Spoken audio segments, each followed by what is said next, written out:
గౌరవనీయులు సభాధ్యక్షులు స్థానిక తెలుగుదేశం పార్టీ ఇన్ఛార్జ్ అయినటువంటి పీతాని సత్యనారాయణ గారు,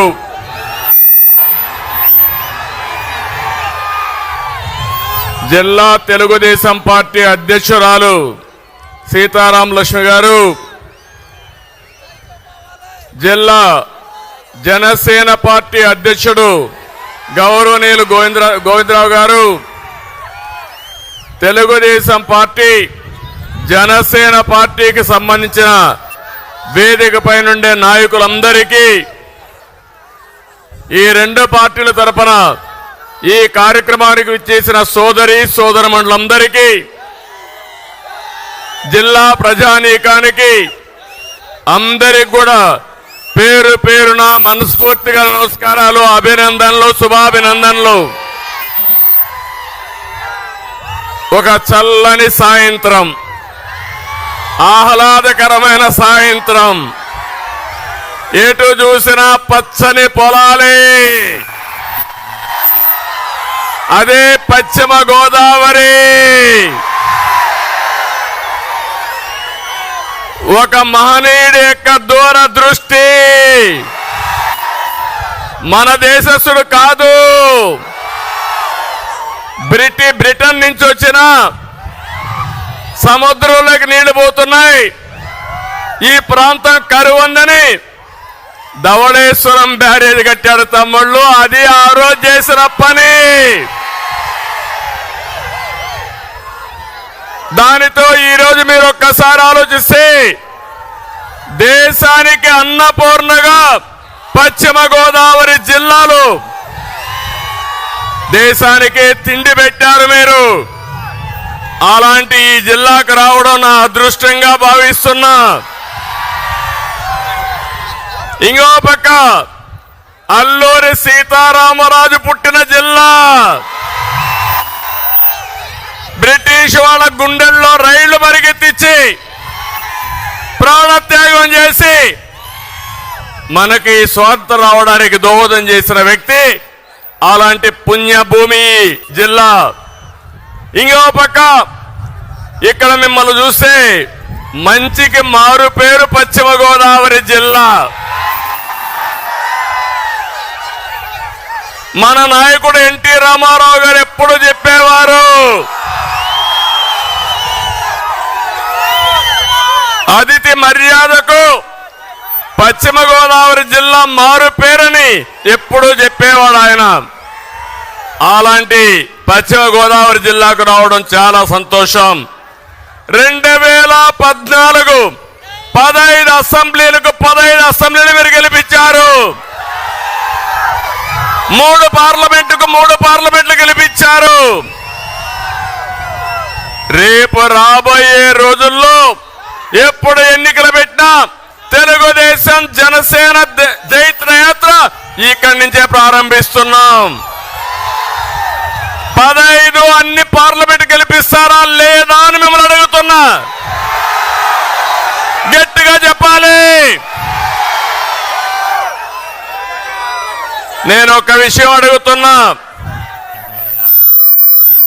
మీరెప్పుడు కూడా తెలుగుదేశం పార్టీ అంటే ఎప్పుడు అభిమానంగా ఉండేవారు. జనసేన పార్టీ పైన కూడా అభిమానం ఎక్కువ ఉండే జిల్లా ఈ జిల్లా. మొట్టమొదటిసారిగా ఒక్కసారి తప్పుటడుగేశారు. అది 2019లో. అవునా కాదా అని మిమ్మల్ని అడుగుతున్నా. నేను అడుగుతున్నా. ఈ 5 ఏళ్లుగా 4 సంవత్సరాల 9 నెలలు అయిపోయింది. సినిమా అయిపోయింది. తొందరలోనే పోతారు వీళ్ళు. నేను మిమ్మల్ని అందరినీ ఒకటి అడుగుతున్నా.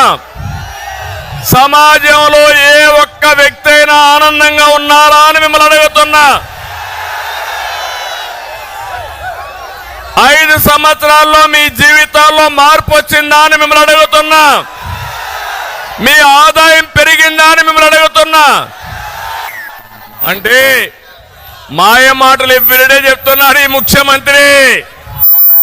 నేనేదో పనిచేసా బటన్ నొక్కానని. తమ్ముడు నాకు కథ జ్ఞాపకం వస్తా ఉంది. ఒక రాజా అనే వ్యక్తి ఎప్పుడు సైకిల్ ఎక్కి తిరిగేవాడు. ఏ కష్టం లేదు, పెట్రోల్ ఖర్చు లేదు, ఎక్కడికి పోవాలన్నా సైకిల్ మీద దూసుకెళ్లిపోయేవాడు. సాఫీగా జరిగింది.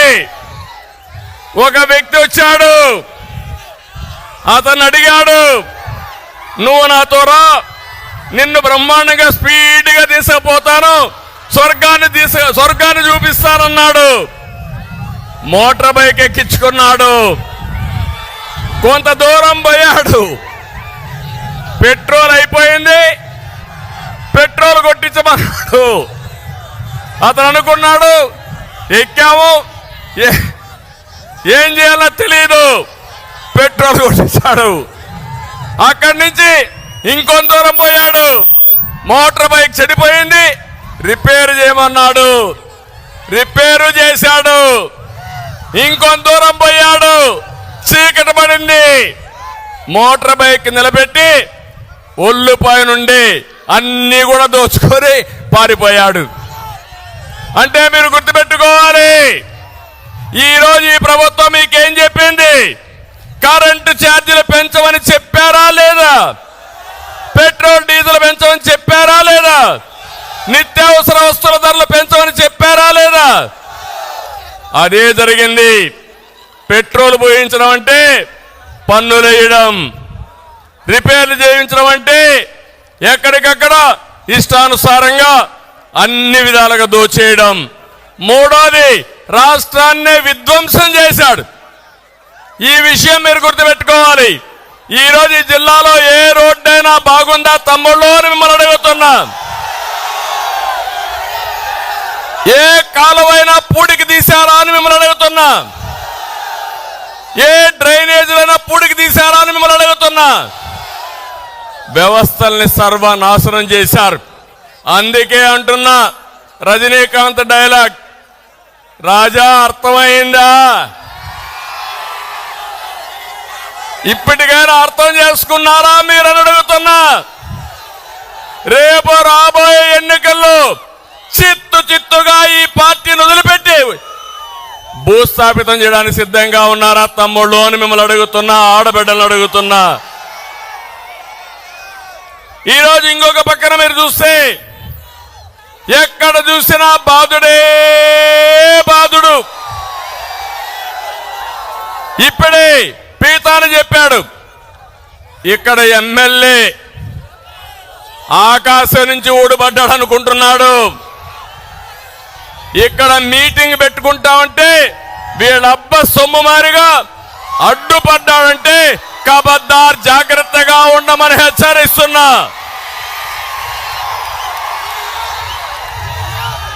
నువ్వు విజిలెన్స్ పంపిస్తావా? బెదిరిస్తావా? రేపు నువ్వే విధంగా ఒకవేళ నేనే అనుకోనుంటే ఈ జిల్లాలో నువ్వు వ్యాపారాలు చేసేవాడివా అని అడుగుతున్నా నేను. తమ్ముళ్ళు, ఇంకో పక్క ఈ జిల్లా వెస్ట్ గోదావరి జిల్లా అక్వా రంగం, పెద్ద ఎత్తున అక్వా రంగం ఉంది. జగన్ పరిపాలనలో మొత్తం రంగమే కుదేలైపోయింది. ఒక్కసారి 5 ఏళ్లకు మనకు జ్ఞాపకం చేసుకోండి.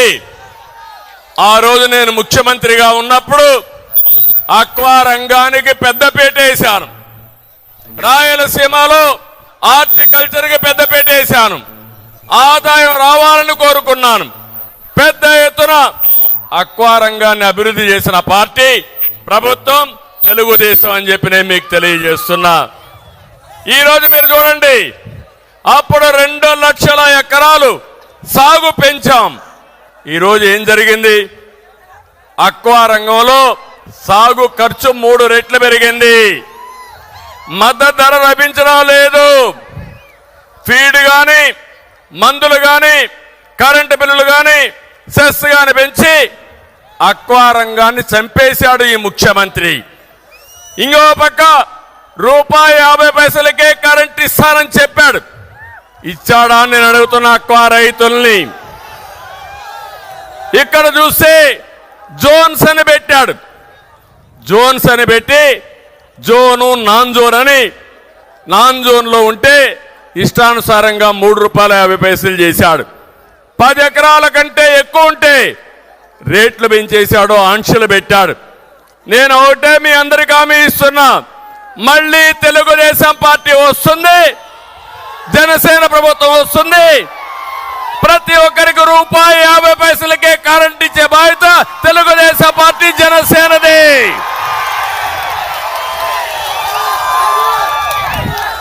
ఏఎంసీ సెస్ పెంచారు, నీటి పన్ను పెంచారు, ట్రాన్స్ఫార్మర్ రేట్లు పెంచారు, ఏరియేటర్లు విపరీతంగా పెంచేశారు. మోటార్లపై కూడా సబ్సిడీ ఇస్తామని చెప్పి నేను మీకు తెలియజేస్తున్నా. ఈ జిల్లాలోనే మళ్ళీ అక్వా రంగానికి పూర్వ వైభవం తీసుకొచ్చే బాధ్యత తెలుగుదేశం పార్టీది, జనసేనది. ఇంకో పక్క రైతు, వరి రైతు, మొన్నే చూశారు మీరు. 4 రోజులు నేను గోదావరి జిల్లాలో ఉన్నా. మీరు పండించిన పంట కొనకపోతే దోపిడీ జరుగుతూ ఉంటే ఈ దోపిడీ వ్యవస్థ పైన పోరాటం చేశాను. నేను అడుగుతున్నా, ఇప్పుడైనా సరే 4.5 సంవత్సరాలు ఎవరికైనా రైతుకు న్యాయం జరిగిందా అని మిమ్మల్ని అడుగుతున్నా. ఏ కౌలు రైతైనా బాగున్నాడా అని మిమ్మల్ని అడుగుతున్నా. ధాన్యం కొనుగోలుకి గోని సంచులు ఇవ్వలేని దద్దమ్మ ప్రభుత్వం ఈ ప్రభుత్వం. అలాంటి ప్రభుత్వం ఇష్టానుసారంగా చేసే పరిస్థితి వచ్చారు. ఈరోజు రైతుల పరిస్థితులు చూస్తే నీళ్లున్నాయి కానీ క్రాప్ హాలిడే ఇచ్చే పరిస్థితికి వచ్చారు. నీళ్లు కూడా సరిగా ఇవ్వలేకుండా చతికిలబడే పరిస్థితి వచ్చింది. దేశంలో ఎక్కువ అప్పుండే రైతాంగం ఆంధ్రప్రదేశ్లో ఉన్నారు, నెంబర్ 1 అది. రెండోది, ఎక్కువ కౌలు రైతులు ఆత్మహత్యలు చేసుకోవడం 2వ స్థానంలో ఆంధ్రప్రదేశ్ ఉంది. మూడోది చూస్తే రైతు ఆత్మహత్యలు ఎక్కువ ఆంధ్రప్రదేశ్లో ఉన్నాయని చెప్పి నేను మీకు తెలియజేస్తున్నా. మళ్ళీ రైతు రాజ్యం తీసుకొస్తాం, రైతుకు న్యాయం చేస్తాం, మీకు అండగా ఉంటామని ఈ ఆచంట మహాసభలో మీ అందరికీ హామీ ఇస్తున్నానని చెప్పి కూడా నేను మీకు తెలియజేస్తున్నా. ఇంకో పక్క పోలవరం చిరకాల కోరిక. నేను ఆ రోజు పోలవరాన్ని పరిగెత్తించాను. సోమవారం పోలవరంగా మార్చుకున్నాను. 72% పూర్తి చేశాను. ఎవరైనా అసమర్థుడు వస్తే చేతగాని వాడిని అంటాం, కానీ దుర్మార్గుడు వచ్చి ధ్వంసం చేస్తే ఏమనాలో ఒక్కసారి మీరు ఆలోచించండి. 2019లో పోలవరానికి గ్రహణం పట్టింది. జగన్మోహన్ రెడ్డి వస్తారే కాంట్రాక్టర్ని మార్చాడు, ఆఫీసర్లు మార్చారు. అక్కడి నుంచి డయాఫామ్ వాళ్ళు 2 సీజన్లో ఉధృతంగా వర్షం వచ్చి అందులోనే పోయి పూర్తిగా దెబ్బతినే పరిస్థితి వచ్చింది. ఇప్పటికి కూడా అతి లేదు, గతి లేదు, ఏమైంది చెప్పే పరిస్థితి లేరు. కాఫర్ డ్యామ్లో అయితే 2 మధ్య నీళ్లు వచ్చేసే పరిస్థితి వచ్చింది. గైడ్ బండ్ అయితే కుంగిపోయింది. అంటే పోలవరాన్ని గోదావరిలో కలిపేశాడు. నా బాధ అది. నేను ఒకటే చెప్తున్నా, పోలవరానికి గ్రహణం పోవాలంటే ఈ జగన్ పోవాలి. మళ్ళీ పోలవరం పూర్తి చేసుకుని రాష్ట్రానికి నదులను సంధానం చేయడమే కాకుండా ఈ జిల్లాకు 3 పంటలకు నీళ్లు ఇచ్చే బాధ్యత తెలుగుదేశం జనసేన ప్రభుత్వం తీసుకుంటామని హామీ ఇస్తున్నా. ఒక్క విషయం మనం గుర్తుపెట్టుకోవాలి, జగన్మోహన్ రెడ్డి మాట్లాడితే ఒక మాట మాట్లాడతాడు, విశ్వసనీయత. విశ్వసనీయత అవునా కాదా? మడమ తిప్పను. నేను అడుగుతున్న తమ్ముళ్ళు, ఈయన విశ్వసనీయత ఎలాంటిదంటే నేతి బీరకాయలో నేతి ఎంత ఉంటుందో ఈయన ప్రవర్తనలో విశ్వసనీయత అంతే. ఎన్నికల ముందు ఏం చెప్పాడు గుర్తుందా? ఆ రోజు మనకు చెప్పింది ప్రత్యేక హోదా తెస్తాన్నాడా లేదా అని మిమ్మల్ని అడుగుతున్నా. తెస్తాన్నాడా లేదా? కేంద్రం మెడలు వస్తాన్నాడా లేదా? ఎన్నికలు అవుతారో ఏం చేశాడు? సాక్షాత్ మెడలుంచేసి అక్కడి నుంచి కేంద్రంతో భయపడిపోయి కేసుల కోసం సాక్షాత్తు మెడలుంచిన వ్యక్తి జగన్మోహన్ రెడ్డి. మీరు ఒక్క విషయం గుర్తుపెట్టుకోండి, ఎన్నికల ముందు అందరికీ చెప్పాడు కదా, మా ఆడబిడ్డలున్నారు, ఏమమ్మా మద్యపాన నిషేధం చేస్తా అన్నాడా? మద్యపాన నిషేధం చేయకపోతే మీ దగ్గరకు వచ్చి ఓటడగని చెప్పాడా? రేట్లు తగ్గిస్తానని చెప్పాడా? ఏం చేశాడు? బూమ్ బూమ్ తెచ్చాడు, నాసిరకం బ్రాండ్లు తెచ్చాడు. మద్యం మీరందరూ తాగేది అలవాటు అయింది కాబట్టి ఈరోజు మీరు చూస్తే మద్యాన్ని తాకట్టు పెట్టి 25 ఏళ్లకు అప్పులు తీసుకొచ్చాడు. ఎంత దుర్మార్గం మీరు ఆలోచించండి. ఇది విశ్వసనీయత. నేను అడుగుతున్నా, జగన్మోహన్ రెడ్డి గారు కానీ వైఎస్ఆర్ కాంగ్రెస్ నాయకులు కానీ మీకు ఓటు హక్కు అడిగే అవకాశం లేదు, ఆ అధికారం మీకు లేదు. మద్యపాన నిషేధం మీద మాట తప్పిన మీరు, మడమ తిప్పిన మీరు అడగడానికి అవకాశం లేదని చెప్పి కూడా నేను మీకు తెలియజేస్తున్నా. నాలుగోది మీరు చూస్తే ఊరూరికి వచ్చి ఉద్యోగస్తులతో అన్నాడు సిపిఎస్. అది ఎంత పని? ఒక వారంలో చేస్తా అన్నాడు. ఎన్ని వారాలైనా అడుగుతున్నా ఈ ముఖ్యమంత్రిని, అంగన్వాడీ టీచర్లకి జీతాలు పెంచుతానని చెప్పాడా లేదా అని మిమ్మల్ని అడుగుతున్నా. ఈరోజు అంగన్వాడీ టీచర్ల పైన, ఆయాల పైన ఎస్మా తీసుకొచ్చి ఉద్యోగాలను తీసేస్తానంటున్నాడు. ఈరోజు రాష్ట్రంలో అందరూ ఆందోళన ఉన్నారు. దానికి కారణం ఈ చేతగాని దద్దమ్మ ప్రభుత్వం, అవినీతి ప్రభుత్వం, అసమర్థ ప్రభుత్వం అని చెప్పి కూడా నేను మీకు తెలియజేస్తున్నా. ఏం తమ్ముళ్ళు అడుగుతున్నా, యువతని ఉద్యోగాలు ఇస్తాన్నాడా లేదా? మీకు జాబ్ క్యాలెండర్ ఉన్నాడా లేదా? డిఎస్సి పెడతా అన్నాడా లేదా? 5 ఏళ్లలో ఒక ఉద్యోగం ఇచ్చాడా అని మిమ్మల్ని అడుగుతున్నా. ఎవరికైనా వచ్చిందా అని మిమ్మల్ని అడుగుతున్నా. జాబు రావాలంటే అది మన విశ్వసనీయత, అది ఈ బోగస్ విశ్వసనీయత. ఇంకో పక్క కరెంటు ఛార్జీలు పూర్తిగా తగ్గిస్తా అన్నాడు. ఎన్నిసార్లు పెంచారు? 9 సార్లు పెంచాడు. అంటే లెక్కలేనితనం, చెప్పిన అబద్ధాలు చెప్పకుండా బతుకుతున్నాడు. 200 రూపాయలు కరెంటు బిల్లు ఉంటే ఎంత వస్తుంది? ఇప్పుడు 500, 1000 రూపాయలు అవునా కాదా? ఏమమ్మా ఎంత వస్తుంది కరెంటు బిల్లు? 1000 రూపాయలు. మళ్ళీ చెప్తున్నా, నాణ్యమైన కరెంటు రావాలంటే, కరెంటు రేట్లు పెరగకుండా ఉండాలంటే తెలుగుదేశం జనసేన రావాలి. అమరావతి విషయంలో చెప్పాడు, ఇక్కడే ఇల్లు కట్టుకున్నా అమరావతి మన రాజధాని అని మాయమాటలు చెప్పాడు. ఎన్నికలైనాయి, మాట మార్చేశాడు, ఊసర వెళ్లి రాజకీయాలు చేశాడు. ఇప్పుడేమంటారు 3 రాజధానులు అన్నాడు. అసలు రాజధాని లేకుండా చేసే పరిస్థితికి వచ్చాడు. కడాన నిన్న మొన్న విశాఖపట్నానికి వెళ్ళడానికి ప్రయత్నం చేశాడు. కోర్టు మొట్టికాయలు వేసింది, నువ్వు ఎక్కడికి పోవడానికి లేదు, ఇక్కడే ఉండాలి, అమరావతిలో ఉండాలని. అన్ని కేసులు ఏప్రిల్కి వేశారు. ఇప్పుడు చెప్తున్నా, నీ పీరియడ్ అయిపోయింది, అమరావతి మన రాజధాని, ఇది తథ్యం. అంటే 5 సంవత్సరాలు రాజధాని లేకుండా చేసినది ఈ జగన్మోహన్ రెడ్డి విశ్వసనీయత. ఇంకో పక్క వస్తా, ఆ వెర్రిపప్పు కూడా వస్తా. వివేకానంద రెడ్డిని చంపేసి నారాసుర రక్త చరిత్ర అని చెప్పి కడాన ఆయన కూతురి పైన కేసులు పెట్టి వేధించడం అంటే మీరు ఒక్కసారి గుర్తుపెట్టుకోవాలి. బాబాయినే చంపేసిన వాడు నువ్వు నేను ఒక లెక్క తమ్ముళ్ళు అని మిమ్మల్ని అడుగుతున్నా.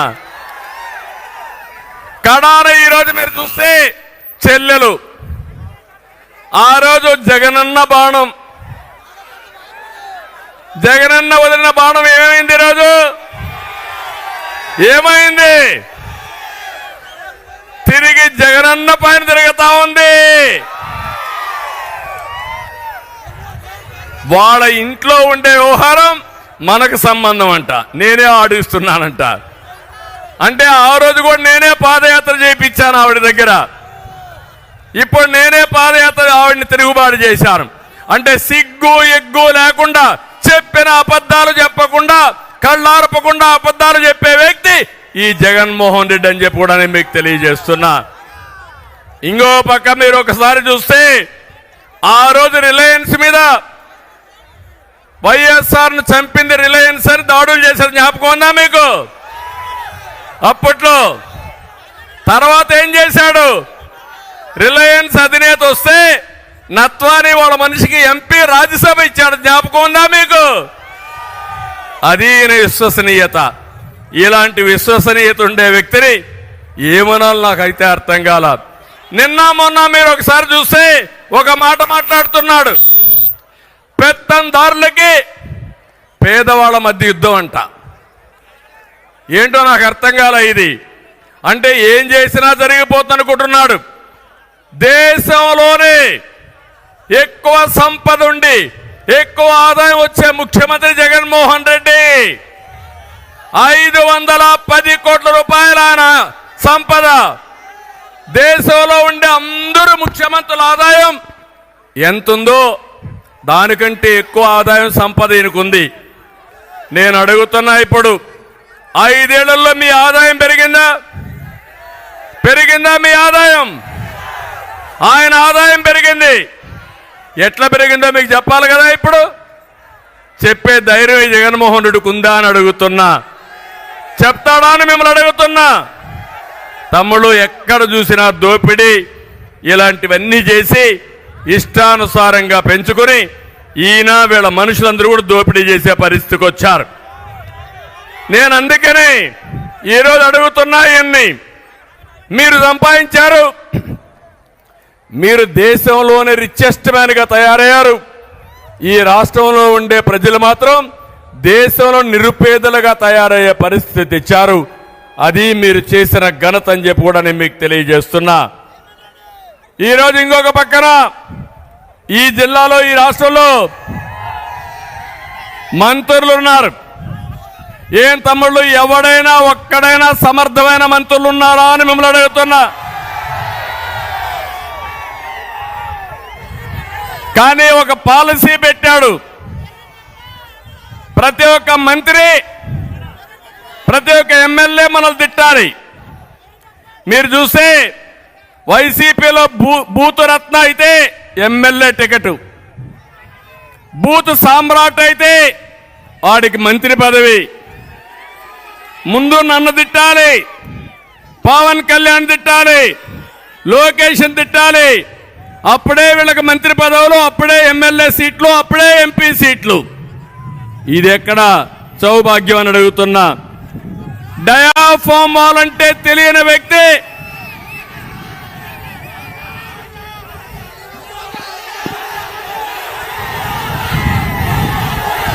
ఓకే, హుషారుగా ఉన్నారు మీరు. డయాఫామ్ వాల్ అంటే తెలియని వ్యక్తి ఇరిగేషన్ శాఖ మంత్రి,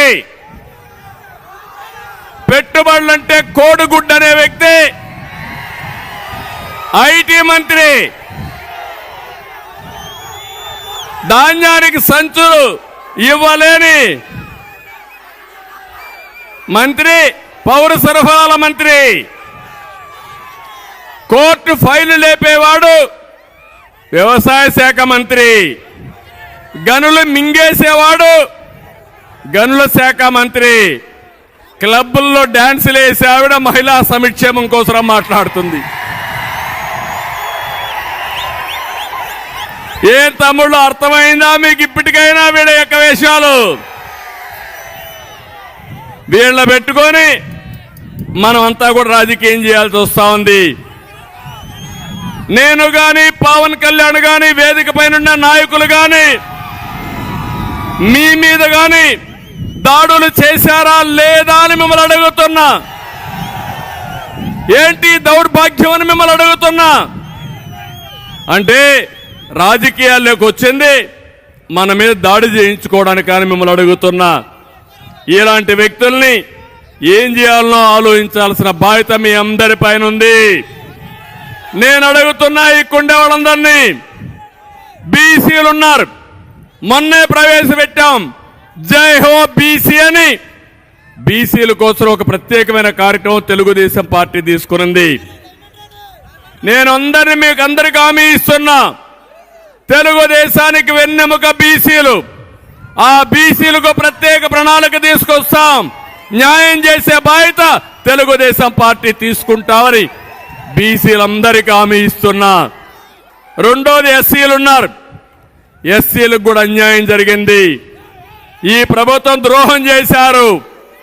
కడాన తమ్ముళ్ళు మీరు చూస్తే ఒక డ్రైవర్ ఎస్సీని చంపేసి డోర్ డెలివరీ చేసిన ప్రభుత్వం ఈ వైఎస్ఆర్ కాంగ్రెస్ పార్టీ అని చెప్పి కూడా నేను మీకు తెలియజేస్తున్నా. ఎస్టీలకు అన్యాయం జరిగింది, మైనారిటీలకు అన్యాయం జరిగింది. అందరికీ అన్యాయం చేసి సామాజిక న్యాయం కోసం యాత్ర చేస్తున్నామని వేషాలేసే ముఖ్యమంత్రి నేను ప్రపంచంలో ఎప్పుడు చూడలా. మళ్ళా సామాజిక న్యాయం చేసే party Telugu Desam party, Janasena party మీకు న్యాయం చేస్తామని చెప్పి కూడా నేను మీకు తెలియజేస్తున్నా. ఈ జిల్లాలో కాపులు కూడా ఉన్నారు. మీకు కూడా అన్యాయం జరిగింది. తెలుగుదేశం పార్టీ హయాంలో 3,000 కోట్ల రూపాయలు ఖర్చు పెట్టామా లేదా అని మిమ్మల్ని అడుగుతున్నా. 5 ఏళ్లలో 10,000 కోట్లు ఖర్చు పెడతామన్నారు. పెట్టారా అని మిమ్మల్ని అడుగుతున్నా.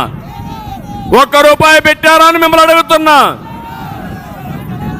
ఆ రోజు రిజర్వేషన్లు ఇస్తే అది కూడా తీసేసిన ప్రభుత్వం ఈ ప్రభుత్వం. నేను అందుకే ఇవన్నీ చూసిన తర్వాత మీ అందరికీ ఒకటే హామీ ఇస్తున్నా. మొన్ననే బాబు భరోసా, భవిష్యత్ గ్యారంటీ, సూపర్ 6 తీసుకొచ్చాం. మా ఆడబిడ్డలకు హామీ ఇస్తున్న మహాలక్ష్మి ప్రోగ్రాం. నేనే డాక్రా సంఘాలు పెట్టాను. ఉద్యోగాల్లో, కాలేజీల్లో ఆడపిల్లలకు రిజర్వేషన్లు పెట్టాను. దీపం కింద వంట గ్యాస్ ఇచ్చాను. ఈరోజు మీకు హామీ ఇస్తున్నా, ప్రతి ఒక్క మహిళ ఇంట్లో 2 3 నెలకు 1,500 రూపాయలు ఇచ్చే బాధ్యత తెలుగుదేశం పార్టీ, జనసేన తీసుకుంటాం. ఇంతేకాదు ఆడబిడ్డ అమ్మకు వందనం కింద ఇంట్లో ఎంతమంది పిల్లలుంటే అంతమందికి 15,000 రూపాయలు ఇస్తాం. మాట తప్పాడు, అందరికి ఇస్తామని ఒకరికే ఇచ్చారు. నేను హామీ ఇస్తున్నా, ఎంతమంది పిల్లలుంటే అంతమందికి 15,000 ఇచ్చే బాధ్యత తెలుగుదేశం పార్టీ, జనసేన తీసుకుంటాం. మూడోది 3 సిలిండర్లు, గ్యాస్ సిలిండర్లు ఉచితంగా ఇస్తామని మీకు హామీ ఇస్తున్నా. 4వది ఆర్టీసీ బస్సుల్లో ఉచిత ప్రయాణ సౌకర్యం ఏర్పాటు చేస్తాం. మహిళల్ని గౌరవిస్తాం, మీకు చేయూతనిస్తాం. ప్రతి ఒక్క మహిళని ఒక శక్తివంతమైన మహిళగా తయారు చేసే బాధ్యత మేము తీసుకుంటామని మీ ఆడబిడ్డలందరికీ హామీ ఇస్తున్నా. రెండోది రైతుకి 20,000 రూపాయలు అన్న దాత కింద వారికి సహాయం చేస్తాం. మూడోది యువగళం కింద మా తమ్ముళ్ళకి నేను ఇచ్చే భరోసా ఇది. 20 లక్షల ఉద్యోగాలు 5 ఏళ్లలో ఇచ్చే బాధ్యత మేము తీసుకుంటాం. ఉద్యోగాలన్నీ కూడా మీరు ఒకటే గుర్తుపెట్టుకోవాలి. ఒకప్పుడు మనము అధికారంలోకి వచ్చినప్పుడు తెలుగుదేశం పార్టీ ఎప్పుడు అధికారంలోకి వచ్చినా ఉద్యోగాలు ఆటోమేటిక్గా వచ్చేటివి. ఇప్పుడు అన్నీ పోయినాయి. మీకు ఉద్యోగం వచ్చే వరకు 3,000 రూపాయలు నిరుద్యోగ భృతి ఇస్తాను, అది కూడా చేస్తాం. అది కాకుండా మీ ఇంటి దగ్గర కూర్చొని మీరు పనిచేసుకునే విధంగా వర్క్ ఫ్రమ్ హోమ్ తీసుకొస్తా. మీకు బోరు కొట్టినప్పుడు మండల హెడ్ క్వార్టర్కు ఆ చెట్టులో వర్క్ స్టేషన్లు పెట్టి మంచి గార్డెన్లో పెట్టి మీరు అక్కడి నుంచి పనిచేసే విధానానికి శ్రీకారం చుడతారు. ఆంధ్రప్రదేశ్ రాష్ట్రాన్ని ప్రపంచంతో అనుసంధానం చేస్తాం. మీరు ఎక్కడ కావాలంటే అక్కడ ఉద్యోగం చేయొచ్చు, మీ ఊరు నుంచే ఉద్యోగం చేసుకోవచ్చు.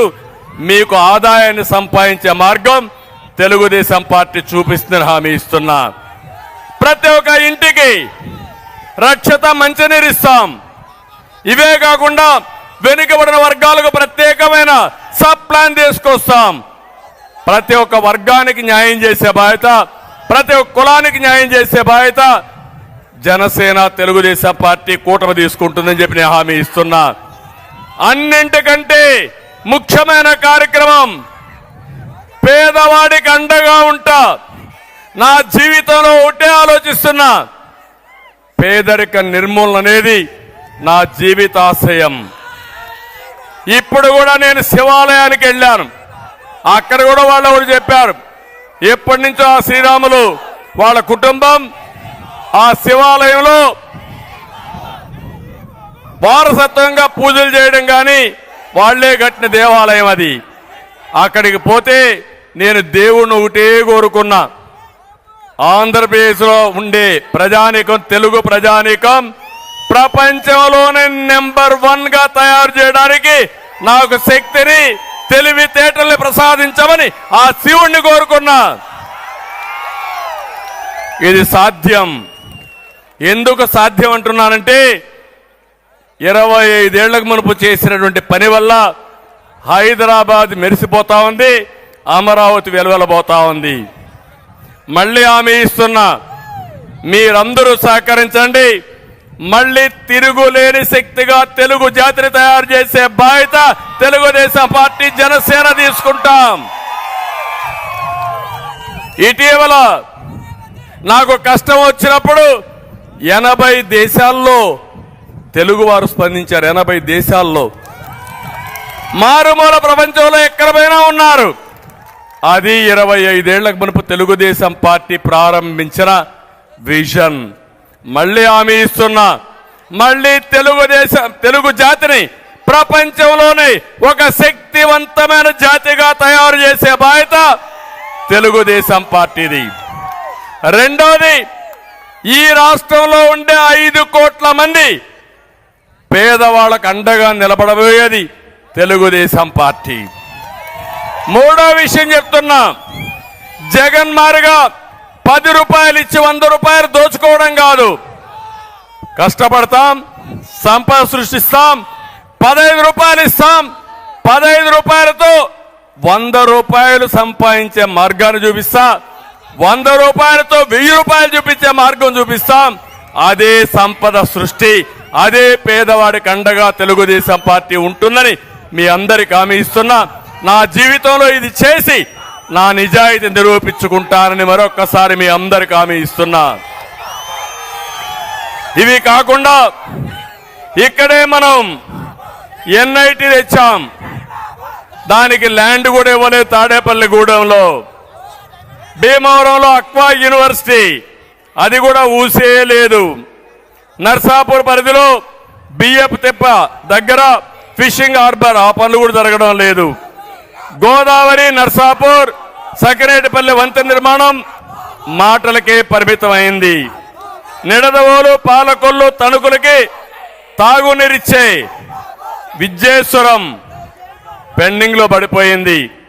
ఇవన్నీ కూడా చేసే బాధ్యత తెలుగుదేశం పార్టీ జనసేన తీసుకుంటాం.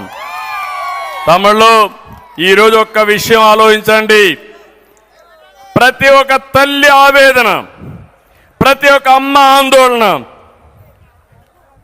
తన బిడ్డకు ఉద్యోగం లేని తల్లి బాధ. చదివిచ్చాం, కూలి పని చేసుకుంటున్నాం, మళ్ళా ఖర్చులకు మేమే డబ్బులు ఇవ్వాలని పిల్లల కోసం బాధపడుతుంది ప్రతి ఒక్క తల్లి. పెరిగిన ధరలతో తన కుటుంబం ఏ విధంగా నడపాలని ప్రతి ఒక్క ఆడబిడ్డ బాధపడే పరిస్థితి. పిల్లలకు మంచి తిండి పెట్టలేకపోయాం, పౌష్టికాహారం ఇవ్వలేకపోయామని తల్లి ఆందోళన. ప్రతి ఒక్కరికి హామీ ఇస్తున్నా, మళ్ళీ నేను అండగా ఉంటా. ఒక కుటుంబ పెద్దగా, ఒక సోదరుడుగా మీకు అండగా ఉండి మిమ్మల్ని ఆదుకునే బాధ్యత తెలుగుదేశం జనసేన తీసుకుంటాం. 3 నెలలే, ఈ 3 నెలలు వెయిట్ చేయండి. ఇంకో పక్క ఇక్కడ ఎమ్మెల్యేలు ఉన్నారు. ఇప్పుడే చెప్పాడు మన పీతాని కూడా, ఆచంట ఎమ్మెల్యే రొయ్యల చెరువు దవ్వాలంటే ముడుపులు ఇవ్వాల్సిందా లేదా? డబ్బులు ఇస్తున్నారా లేదా అని అడుగుతున్నా. ఇస్తున్నామంటే గట్టిగా చప్పట్లు కూడా చెప్పండి.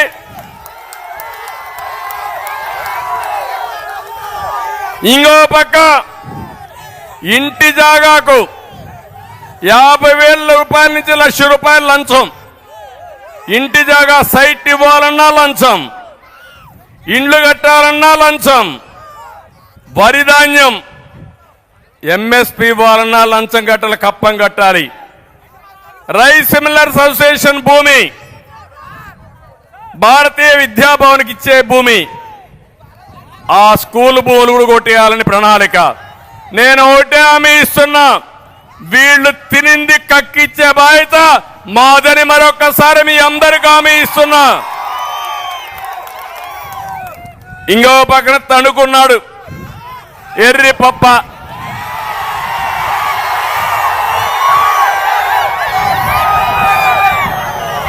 సొంత ఊళ్ళో ధాన్యం సంచులు ఇవ్వలేని ఎర్రి పప్ప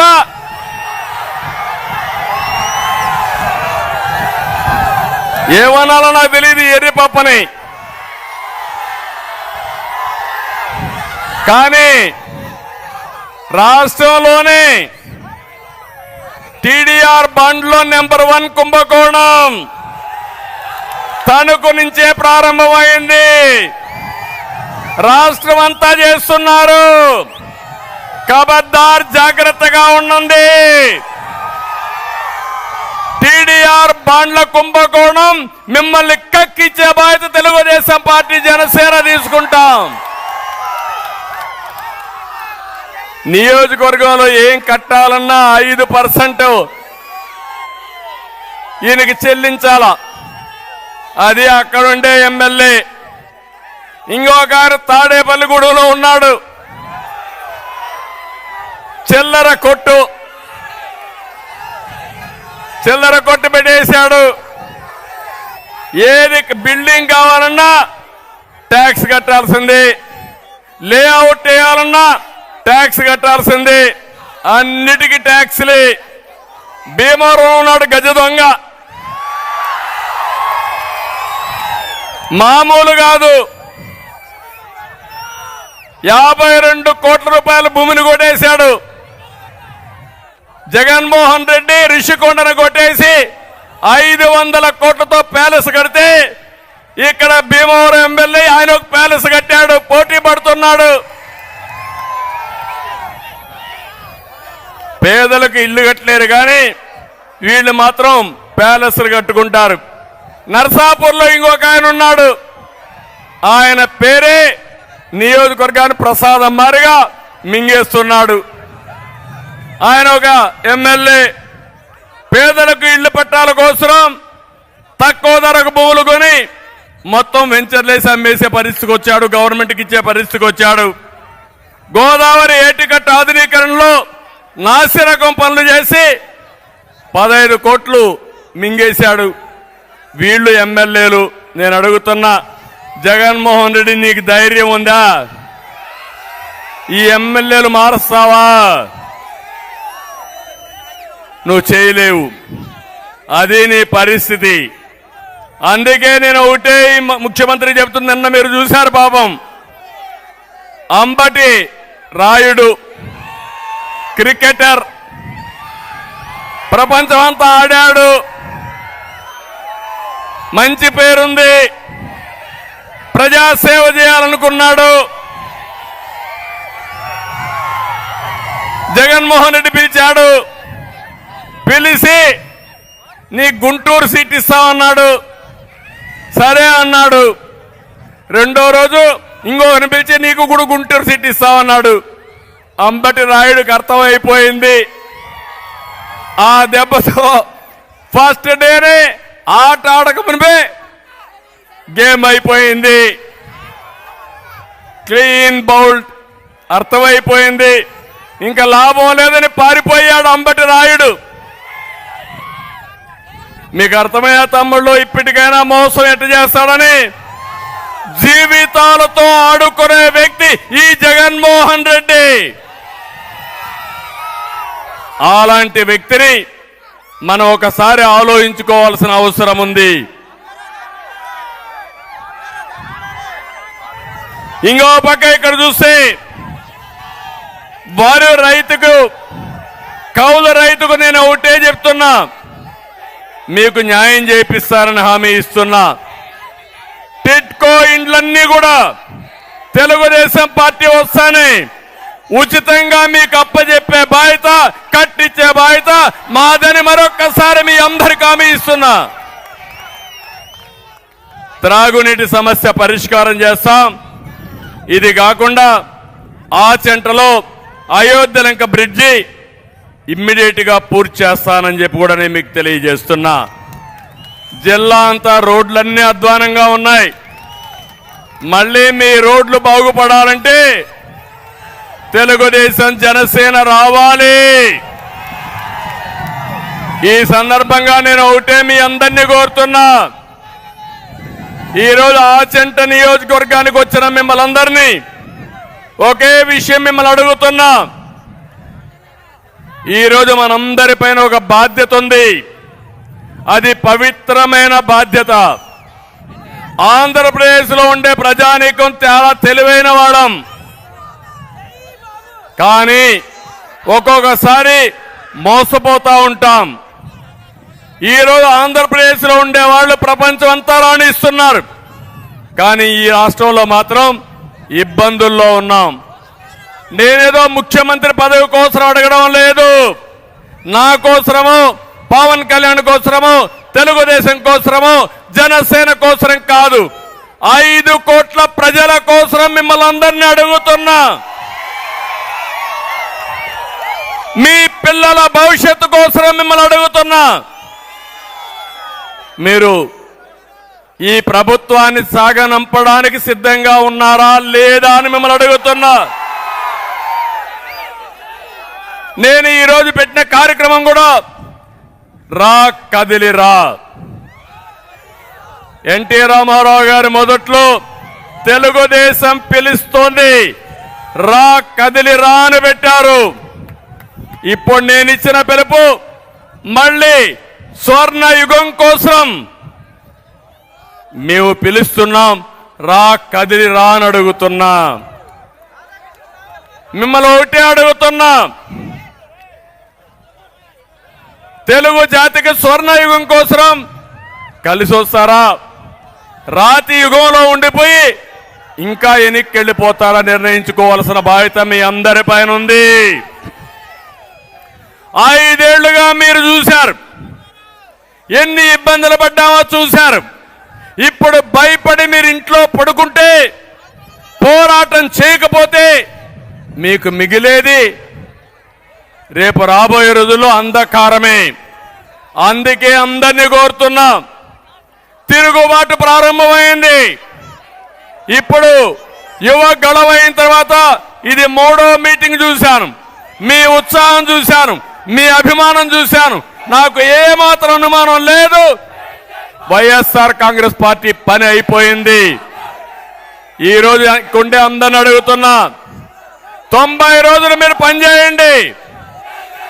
మా కోసరం కాదు, మీకోసరం, మీ భవిష్యత్తు కోసరం, మన రాష్ట్ర భవిష్యత్తు కోసం పనిచేస్తామని గట్టిగా చప్పట్లు కొట్టి హర్షాన్ని, ఆమోదాన్ని తెలియజేయండి.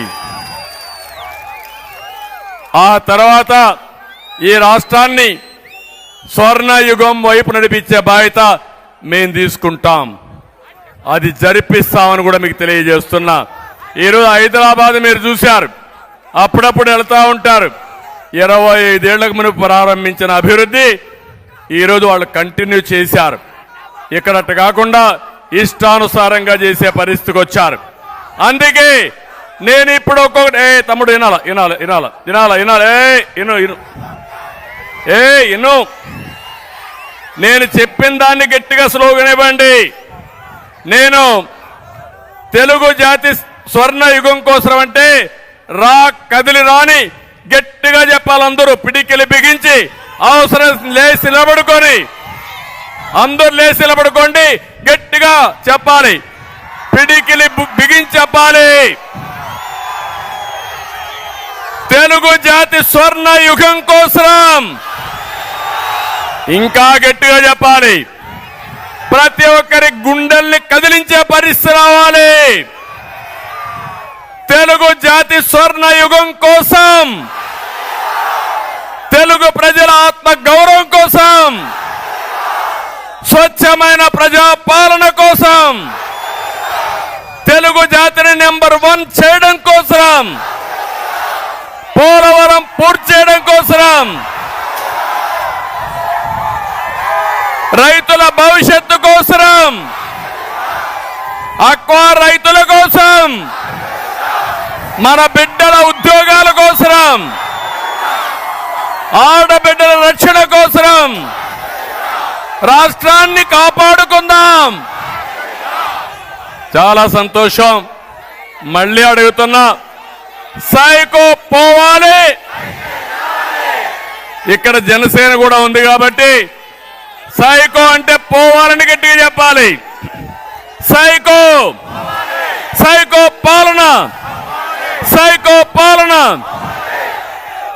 అదే మాదిరిగా తెలుగుదేశం జనసేన కూటమి వర్ధిల్లాలని చెప్పాలి.